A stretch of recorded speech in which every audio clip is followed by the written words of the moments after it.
I think it's Riley, because Riley's a good, mature adult who always like, I don't know, kind of takes care of us and makes sure that he shows the best side of himself Buddy. and really helps us out.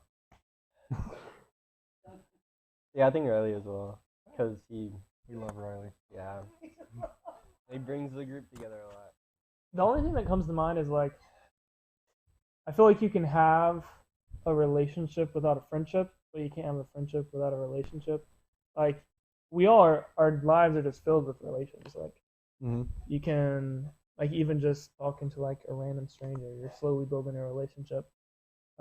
Friendship, I feel like, is when the relationship reaches a point where it's like, You know each other. yeah, you know each other. You hang you're out like, with each other. You're choosing to hang out with each other. Yeah. Yeah. I would say because we've known each other for a long time, and I don't know, I feel like that makes a friendship stronger. Mm. The main thing that comes to mind is like care. Like when you know someone cares for you, it's a lot easier. Yeah.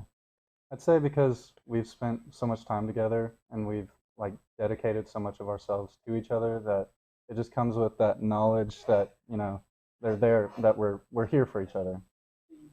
How do you know each other? Well, they haven't left me yet. So I'm trying.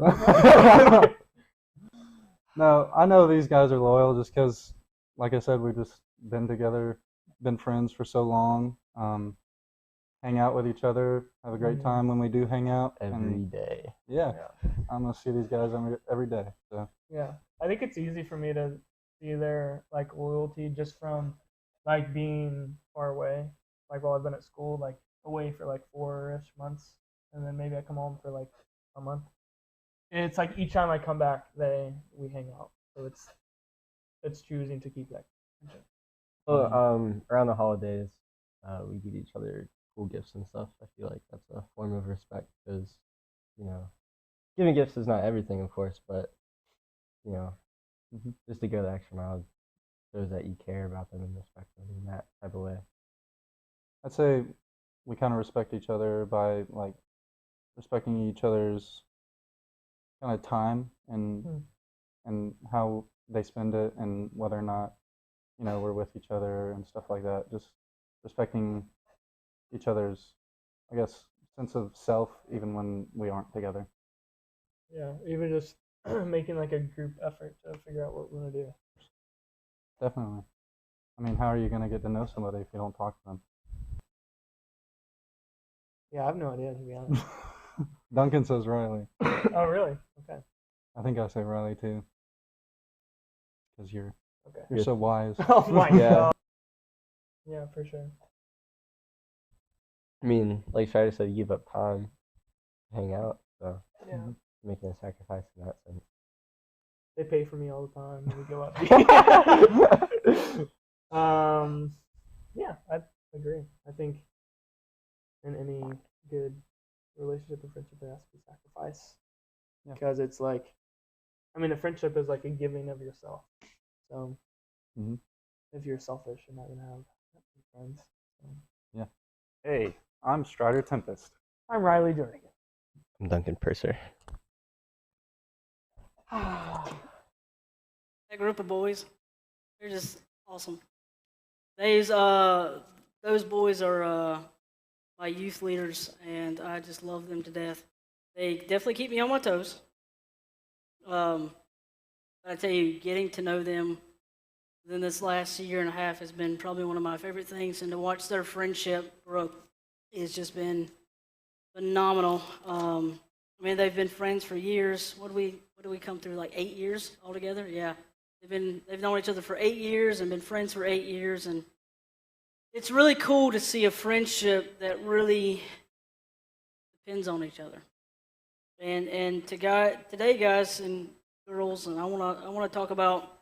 We have been in the series of Dateable, but this morning, I want to talk about friendship. And as we go through this, I want you guys to understand that not only does this sermon kind of apply to friendship, but it also applies to dating, it applies to relationship, and it applies to friendship. I already said that.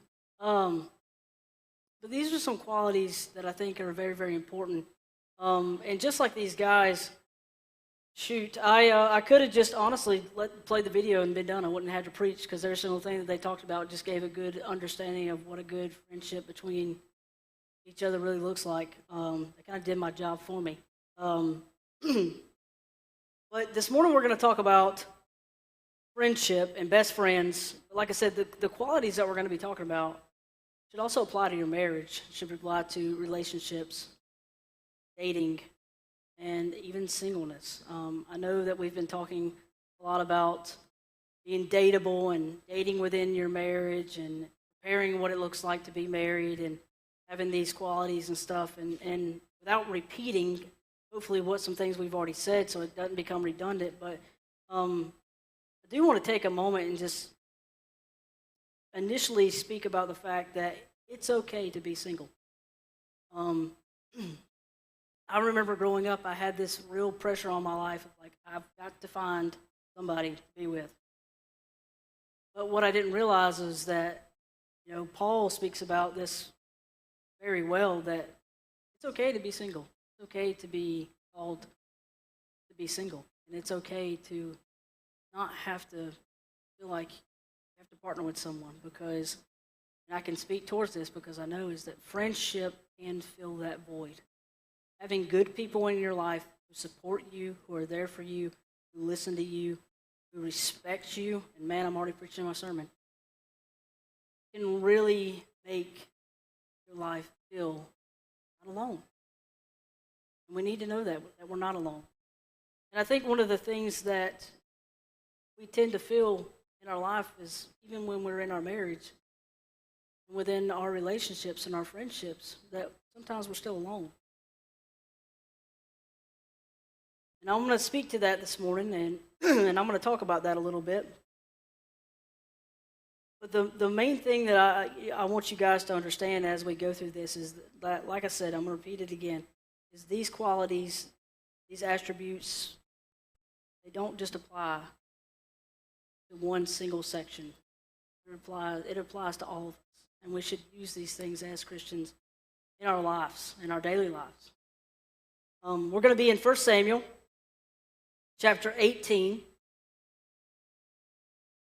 And we're going to be talking about David and Jonathan. Now, David and Jonathan have a very unique relationship. Now, their relationship kind of just started.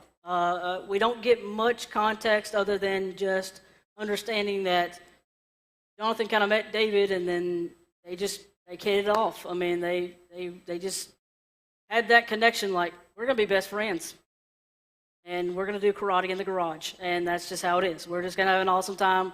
We're going to have, jokes and little funny things. You're going to say something, and I'm going to laugh till my gut hurts, that type of relationship. But you also notice that the relationship was unique because they basically became family. And David knew that because of the things that Jonathan did for him. And so as we go into 1 Samuel chapter 18, we're going to read 1 through 4, and we're going to kind of get a concept of how Jonathan basically became friends with David. And so we're going to read through that really quick. After David had finished taking with Saul, Jonathan became one in spirit with David. Now, basically, that just, in layman's terms, they just hit it off. He saw that they both were equal-minded. He saw how he carried himself, and Jonathan said, I could be best friends with this dude.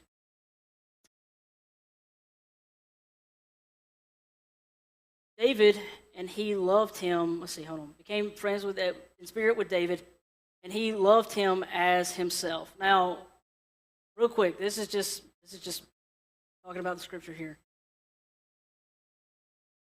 This is a freebie I'll basically give you. We've got to learn to love each other as we are. People grow. People learn to become better. We do that through Jesus. But this whole quality, and I see this happen a lot. Well, they don't really believe what I believe, or they don't really line up. And I don't know. Sometimes we just need to love people just the way they are and give God the time to make them who he wants them to be. But that's just on that. We'll leave that there.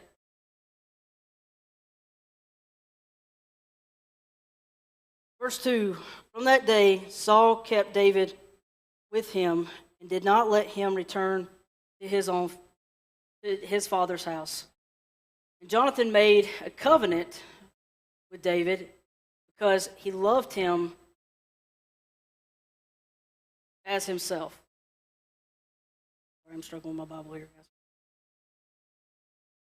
Then Jonathan took off his robe he was wearing and gave it to David, along with his tunic and even his sword and his bow and his belt. Now, there's significance in this because even though we saw where Saul basically did not let him return to his father's house, this is an understanding that when Jonathan gave him his robe and gave him his things,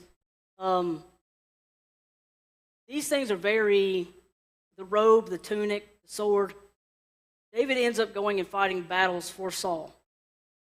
So there's significance in a friend giving someone something, obviously. But the cloak, the tunic, all that stuff, you have to understand that when a family member or a family, a king, so on and so forth, that royal family, has things, these things are very well kept. These things are very well respected.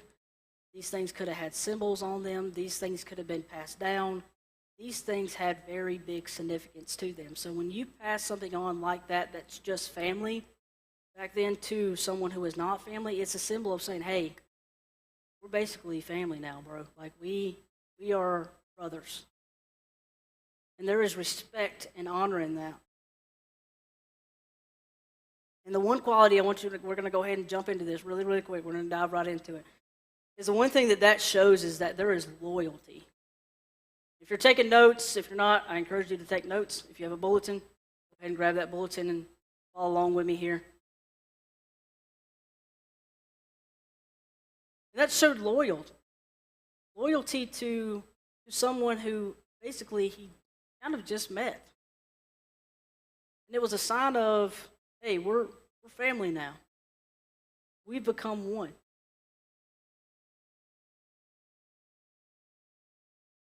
As I go into this, guys, and as we talk about this, there's a couple things I'm going to break down in between here, but I can't say enough how loyalty is so pivotal in our relationships. I look around in my generation and the way the world works and stuff today, and loyalty is getting very, very thin. Loyalty is not only thin, but it's hard to come by.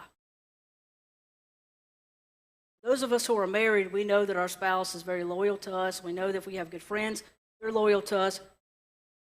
But the understanding is that if we don't have loyalty with each other, and I'm even just talking about the body of Christ, y'all, the loyalty that we need to have for each other should outmatch anything that we see out in this world.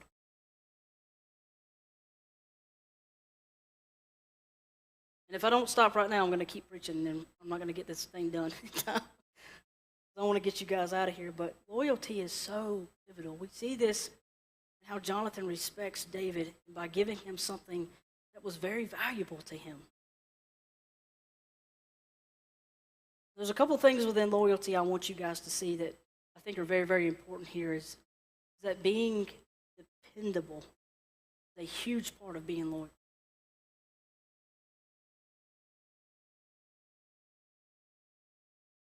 But Jonathan gave up his sword, his bow, his tunic, his robe, all those things. He was giving him this significant understanding of, you can depend on me. When he gave this covenant to him, some translations say it's kind of like an oath, like he gave, and he actually might have sang a song to him or something, which is kind of weird. I don't know if anybody who has become best friends like, we're going to be friends, and I'm going to sing you a song now so you understand that we're friends now. It's weird, I promise, but, it's okay. If you do, good for you. That's not me. I'm not going to sing you a song if we become best friends. but being dependable.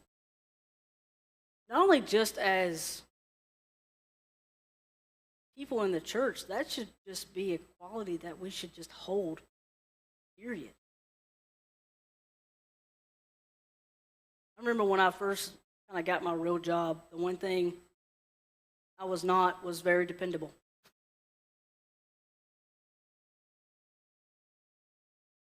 And that gives a notion that how people are going to either respect you, look at you, how you carry yourself, and if you can't be dependable, it shows very, very much how your loyalty is driven towards. Second thing with loyalty is taking initiative.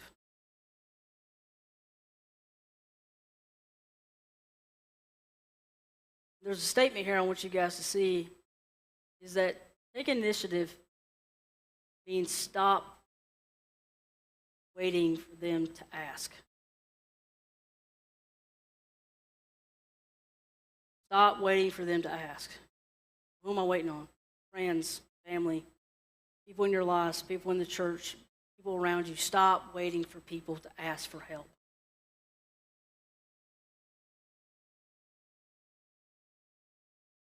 I totally get the whole thing of I don't want to cross my boundaries. But if you want to be so important in someone's life, you should know when something's wrong. Yeah, it may bother them, it may push a boundary, but I'd rather, speaking to me, I'd rather know that someone is trying to lovingly interfere with my life so that they can care for me than me sitting here in sorrow, no one understanding me, and thinking that I'm alone because you're too scared to say something to me. We see in the scripture here, we're going to jump to chapter 19 here. We're going to see 1 through 7. Is that at this point,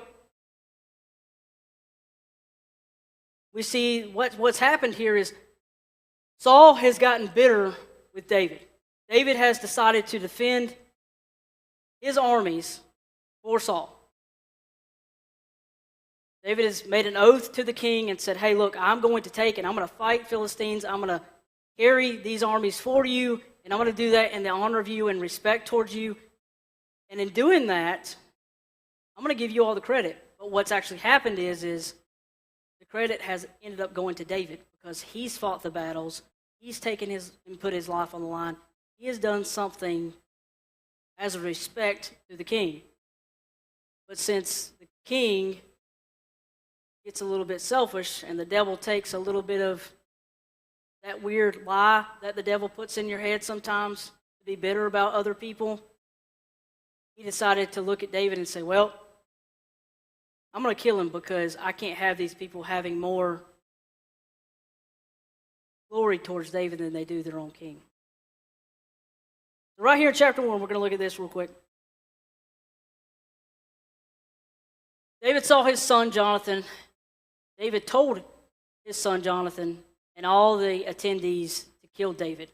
But Jonathan had taken a great liking to David. See that there? He's already understanding that, whoa, wait, this isn't right. And warning him, he basically told him, he said, my father Saul is looking for a chance to kill you. Be on your guard tomorrow morning. Go into hiding, and stay there. Now, he's already looking out for him. He's already putting up precisions to show that his friendship, his loyalty, his dependency, and even taking initiative to say, look, I'm going to take care of my friend. I'm going to look out for him. And this is where it gets really, really important. I will go out and stand with my father in the field where you are. I'll speak to him about you, and I will tell you what I find out. He's already taken initiative. He's already bridging that gap of where some of us tend to stop and say, not really my business. I know he's your king, and I know we're best friends, and I know he's my father, but I don't want to get into the middle of it. telling you right now, that's not loyalty. That's not being dependent. It's definitely not taking initiative. Jonathan spoke when he took his life in his hands, when he killed the Philistines, wait on you guys.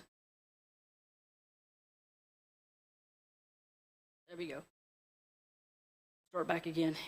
Took his life in his hands when he killed the Philistines. The Lord won great victory for all Israel. And you saw it. Now he's talking to the king here. This is Jonathan speaking. And you were glad.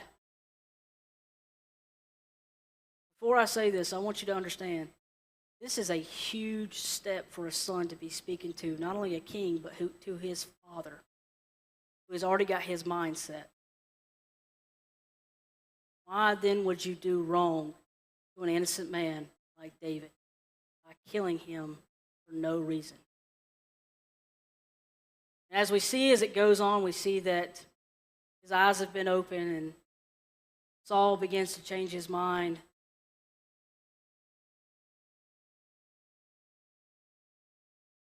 But I want you to understand something. Not only was there a sacrifice given here, not only was there initiative taken, not only did David see that he was able to be dependable, not only to his friend, but he could depend on him as well. I don't know if you're like me, but I've had some encounters with my father before. I'm like, look, I know your mindset, but if I can just persuade you for a minute. It takes a lot of guts. It takes a lot of going against what someone has already told you. Yeah, you want to respect your mother and father.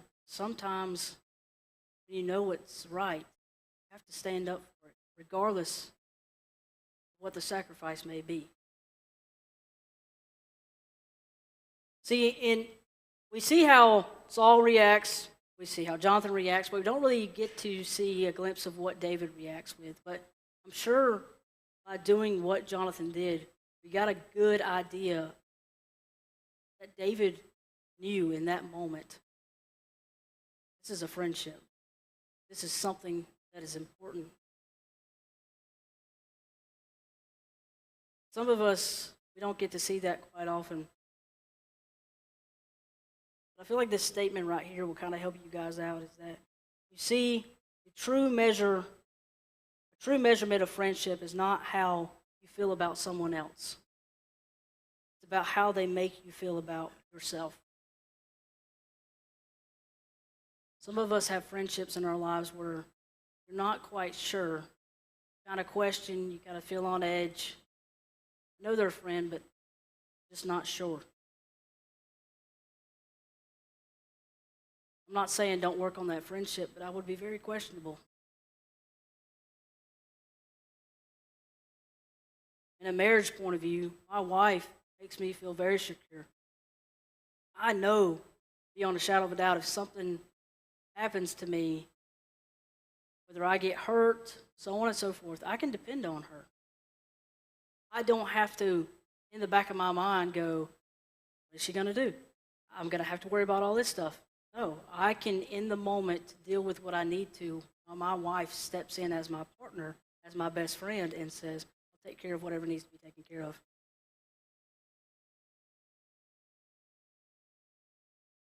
Friendship, a marriage, a relationship, it's not just one-sided, it's both-sided. It has to be both-sided. And as I said before, the main thing that comes from this, we have to understand, is it takes sacrifice.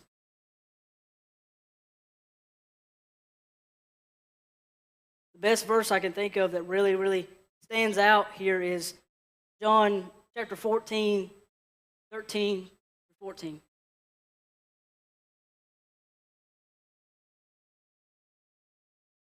Greater love has no one than this, to lay down one's life for one's friend? Can you honestly say that you would give your life for someone else? I have people in my life that it's not even a question. That if they needed my heart, my lungs, my leg, whatever it would be, take it. Please.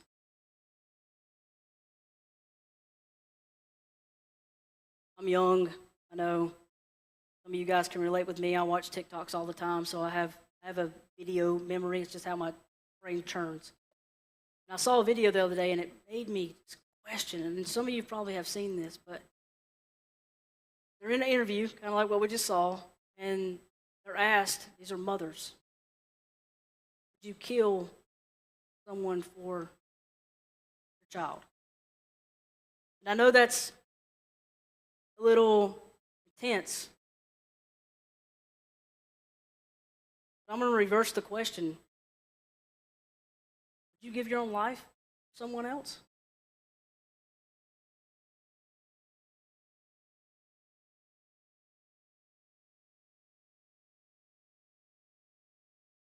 Sacrifice takes lack of selflessness.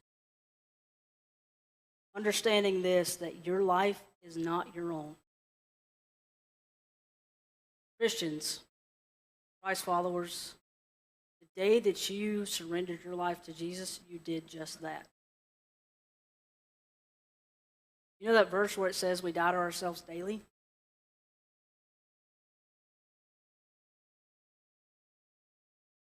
That is why we die to ourselves daily, because it's not something we get to choose.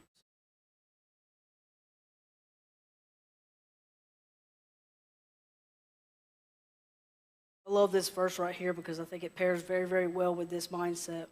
It also goes around the fact of being very selfless. Is that so one another, this is 1 Corinthians chapter 12, 26. It'll be on the screen. There we go. So if one member suffers, all the members suffer with it. If one member is honored, all members rejoice with it.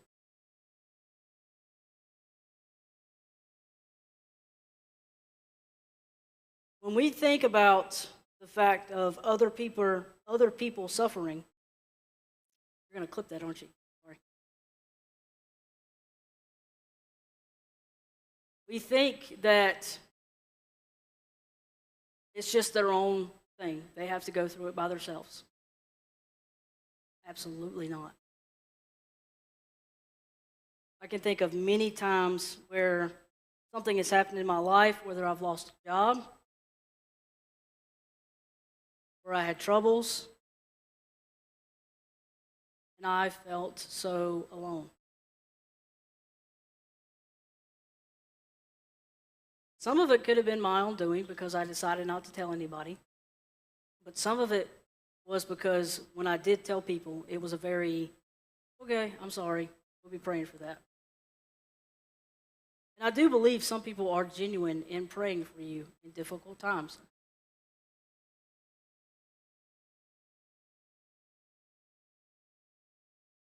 Some of you guys know my story, and I repeat this all the time. But this is something that majorly happened in our lives, and I'm not ashamed to share it, and I will tell anybody and everybody that I can, and I'll probably repeat it till it gets absolutely worn out, and I don't care. But the day that I found out that we could not conceive as mother and father broke my heart. And though I had a couple friends and a couple families around me, I felt so alone. Me and my wife were able to have conversations of like, why does nobody understand? And if they do understand, why do we not feel like they care? You ever been in a situation like that?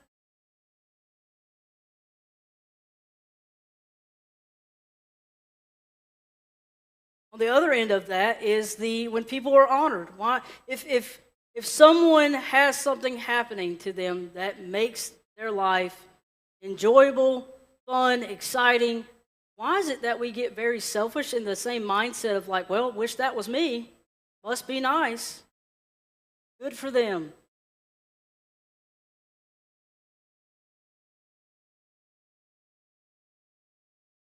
takes selflessness.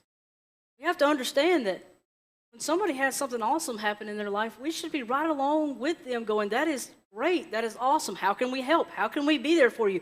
Do you need any food? Let me bring you some food. Hey, look, I know that you just started your own business, and I know that you may not have enough money, but how about I help you for the first couple of weeks get your funds?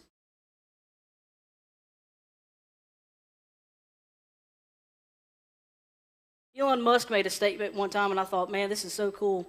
He said, instead of people getting jealous and worried when people start their own businesses, why don't we throw parties?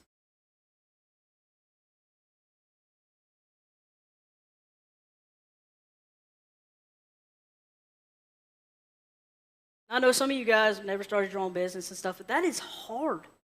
That is very, very difficult. You have to build clientele, you have to have product, you have to have means of getting things figured out, you have to have income. But instead, as a people, we throw caution to the wind and we make people feel like, oh, well be careful. Well, I've been in your shoes. You should be very careful about what you do here.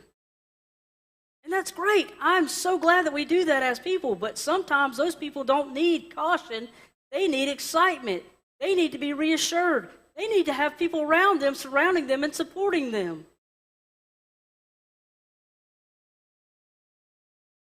When people are honored and people are given things that you maybe have not given yourself, it doesn't matter.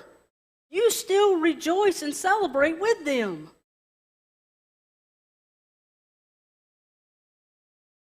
I got a good friend of mine, and some of y'all know I love to work out and I love fitness and things like that. He has been working his whole entire life to become a sponsored athlete by a company. Now, I know some of you guys may not know what that means, but he basically bodybuilds, and that's what he does, and he works all the time. But he basically finally had a company that said, hey, look, we want to come behind you, and we want you, if you would mind, to please be the symbol of our fitness brand. And let me tell you something. Way back, that was a goal of mine, and I would have loved it. I would have loved to have the opportunity to be able to just work out for a living.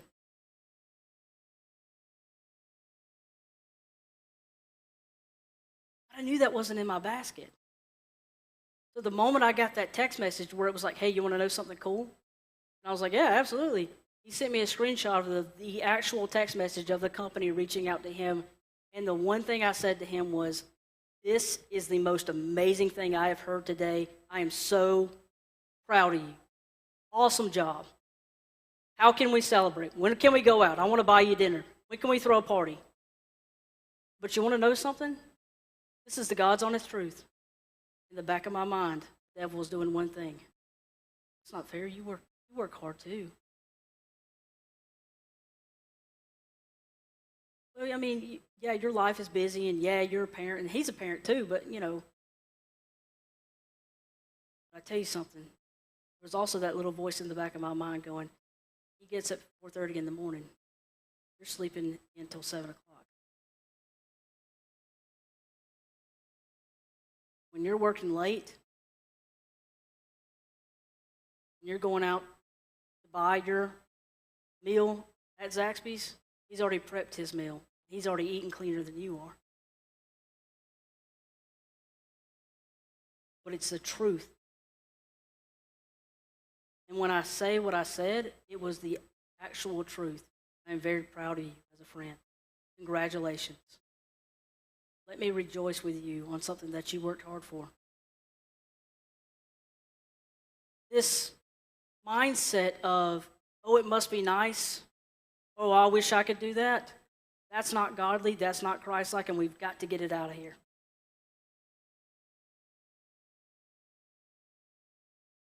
It comes down to having built respect for one another.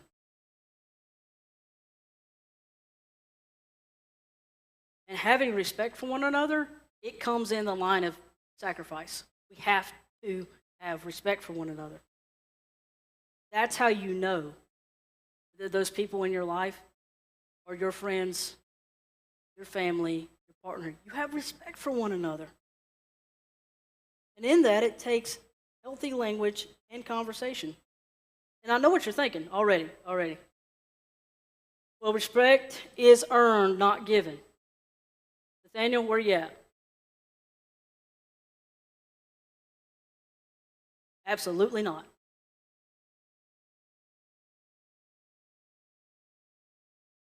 If you think it is, please come talk to me because I want to hear your point of view, but I'm going to tell you right here and right now, there is not a single word in the Bible that says anything on the lines, even coming out of Jesus' mouth, where it says, hey, you have to earn respect before you get respect. Maybe truth, maybe trust.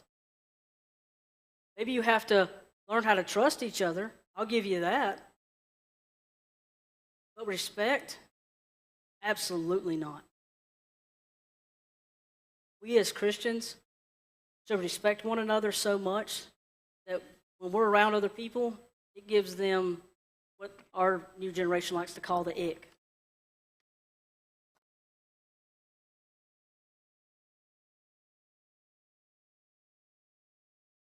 Peter and Paul give some great scripture towards this, and I want to read them to you. We're going to talk about them just briefly. In Romans chapter 12, verse 10, we see, and now this is the Holman Christian Standard Version, and the only reason I'm using this is because this version gives a word that I absolutely think that we should just hold on to very, very well. But it says this right here. It says, show family affection to one another with brotherly love. Outdo one another in showing honor. If I catch that word, outdo.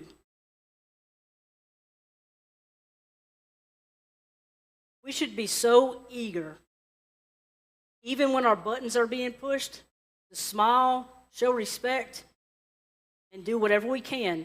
Even if those people we're talking to, whether it's, and listen, I shared a story up in first service, and I'll share it again. I worked in a hospital, and I dealt with customer service, and there was many times when people came up to me, and they were not very nice.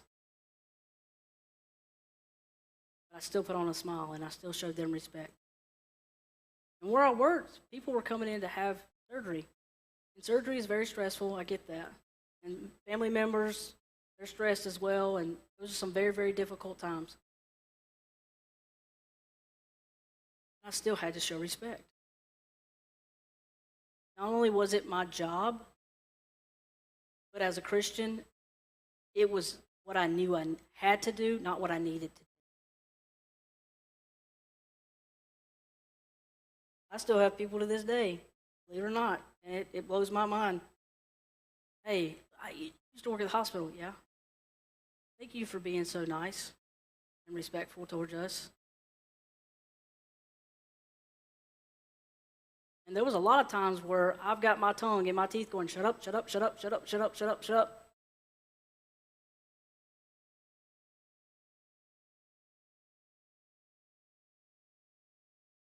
1 Peter chapter 17, or excuse me, chapter 2, verse 17. Show proper respect to everyone. Love the family of believers. Fear God and honor the empire. This is speaking to the body.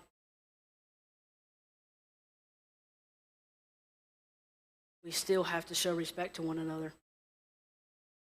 Not only outside of the church, but inside of the church.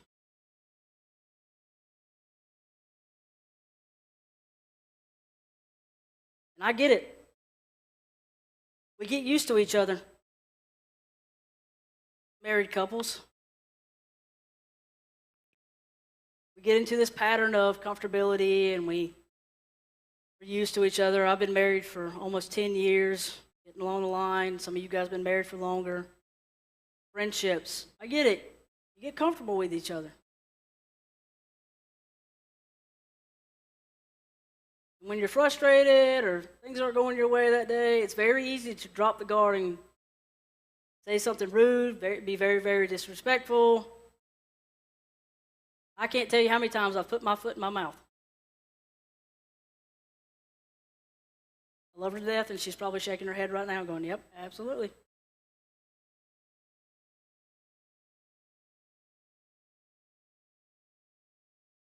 I've got many of friends where I've lost my cool. Shouldn't have done that. I've said things that I shouldn't have said. And I know in the back of my mind, that was not respectful. That is not honoring.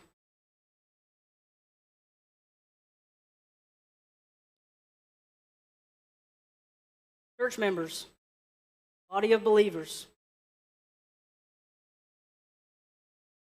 It's very easy to talk behind people's back. Very, very easy to say things when no one's listening. I shared a couple things this morning in first service, like, well, I know she means well, but oh gosh, she just can't sing on key.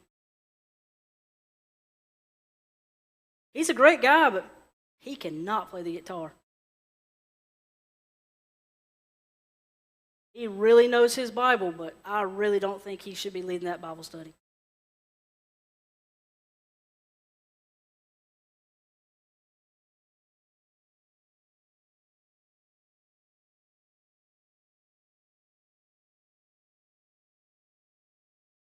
I've had it before. I've said things. We have to be respectful to one another. Language and conversation matter. That's how we build respect. Conversation should be uplifting, sometimes engaging, and most importantly, listening. Most people open up when they're in conversations. And let me put this in example. You have someone come up to you and say, hey, I need to talk, and then they start opening up, talking about things, and then you decide to start talking over them, sharing too much, way too much. Basically, overbearing the conversation where that person who really needed to get some stuff out can't really say anything they need to say. Because you're too busy trying to fix their problems, or too busy trying to compare your life with them, to the point where, guess what? That wound that should have been healed because they just needed to get stuff out, guess what? Not healed. Still open.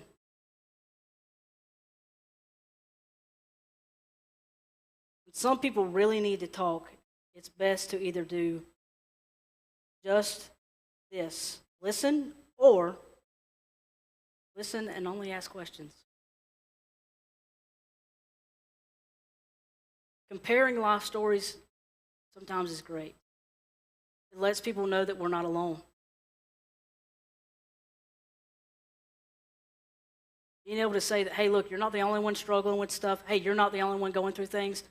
I've gone through it too. That's great. But when the conversation becomes more about you than it is them, guess what? You need to back up and hold off. If anything, you should apologize, especially when you notice it. There's people out there who need one thing and one thing only. They just need to be heard. Your best friend, your spouse, whether you've known them for 2 years, whether you've been married for 40 years, whatever it is, sometimes the other person needs to just be heard.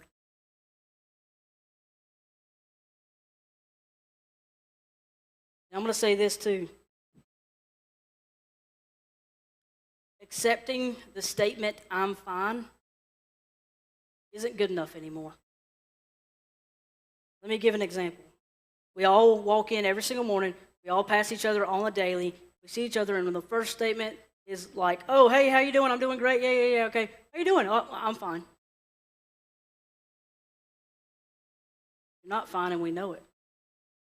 You're not fine, and you know it. As Christians, we should take action. We shouldn't immediately jump down their throat right in the middle of Walmart and be like, hey, I know you're not fine. Tell me what's going on. But sometimes it's taking each other out and saying, hey, look, I just want to call and let you know that I could tell something was wrong. And I just want to listen. You need someone to talk to.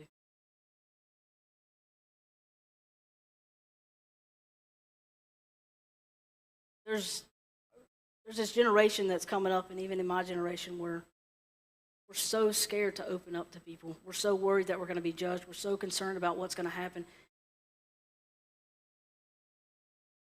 And the same thing is kind of opposite. I don't want to get up in their drama. I don't want to know what's going on. Shame on y'all. And even in the person who's like, I'm scared to say anything, and I'm not trying to be rude. I'm not trying to be disrespectful. but stop being so selfish.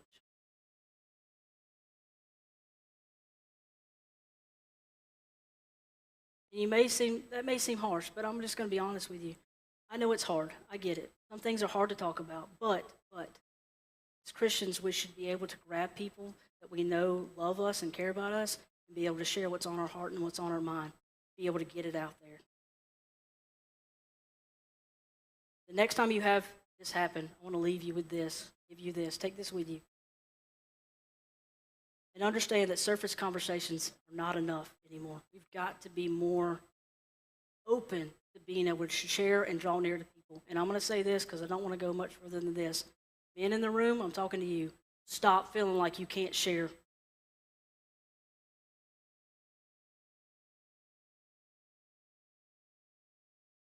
Stop feeling like you can't grab another brother in Christ and have a conversation with them. Put your pride behind you and stop it.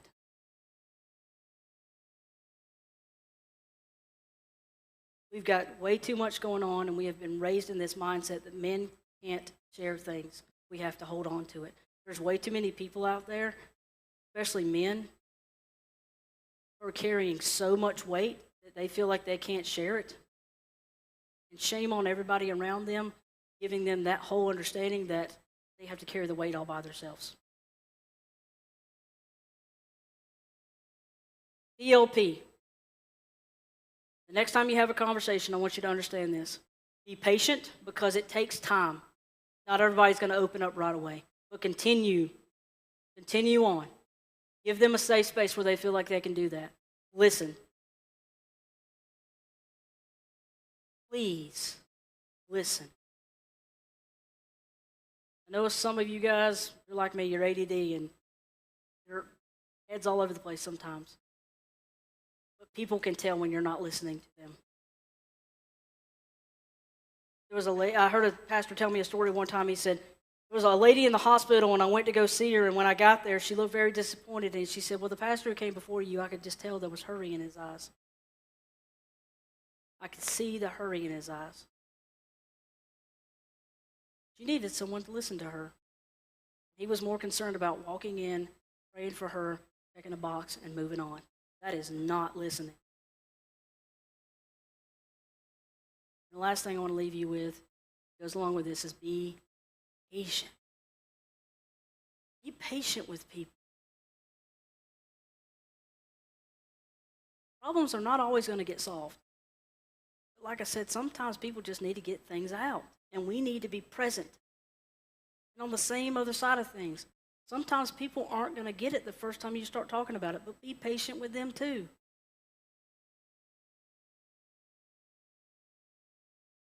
Galatians chapter 6, verse 2. Carry one another's burdens. In this, you will fulfill the law of Christ. Carrying burdens takes sacrifice. But we shouldn't be so selfish that we can't carry one another's burdens. I understand we have our own stuff that we're dealing with, but as a family and as a body, we can't do that between believers, brothers and sisters. We have totally lost the track of what it means to be a body of Christ. The last thing I'm going to leave you with, I'm going to go ahead and ask the band if they'll come up, please, is language. We talked about a little bit of this with conversation. We talked about this before, the previous thing of sacrifice and honoring one another and how we talk to people. But language is so important. What we say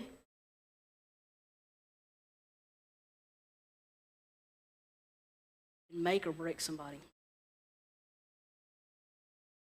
We all know it. We can all think of it. We all have moments glimpsing in their mind. Riley, you can go ahead and come on up, buddy.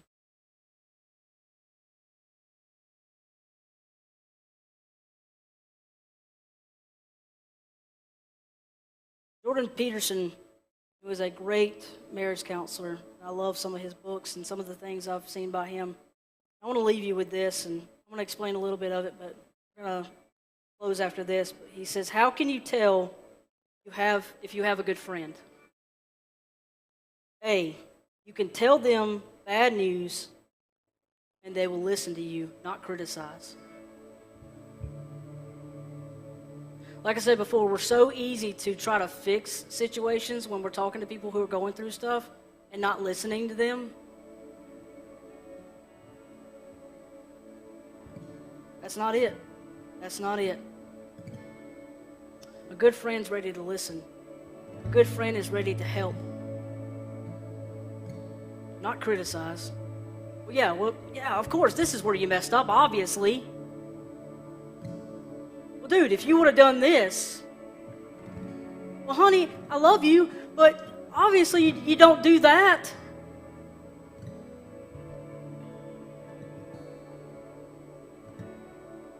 Where does the love and comfort come from? We know people mess up. We mess up. And if we know that we mess up, how can we blame people for messing up themselves?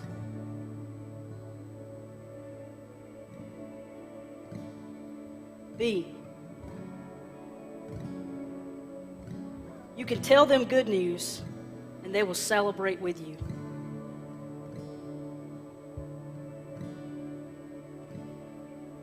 We have got to give up this zealous, jealous attitude towards people who are having good things happen in their lives. Yeah, I get it. Your life's not going that great right now. But just because somebody else is, doesn't mean you need to take that burden that you're having and throw it up on them.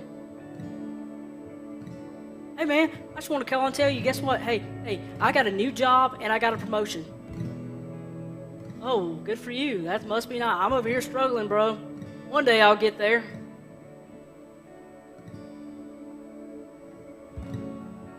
Stop it. Stop it. When we have something exciting that happens to us, we should be able to tell people, and we should be able to walk away from that conversation being just as excited, but if not more. They're your friends. You have relationships with them. They're your partner. They're your spouse. It's just as plain as this. Stop having a bad attitude. Yeah, you've had a bad day. Guess what? It's a good day to have a good day, even though it started out bad. It's about perspective. It's about being selfless. He finishes with this and he said, surround yourself with people who want the best for the best of you. As a body, we have to learn to encourage one another. We have to learn to lift up one another. We have to learn to be there for one another. Conversations are good. Loving one another is good. Being present in other people's lives, they're great. We're supposed to be doing this. Let's start now. I'm going to ask as the band plays this next song, if you've got a friend in here, your spouse is in here, maybe you need to pray about something that you've had go on with a friendship or so on and so forth. Maybe you're searching for a friendship and you're asking for that to happen. Maybe you need to pray about that. Do that now.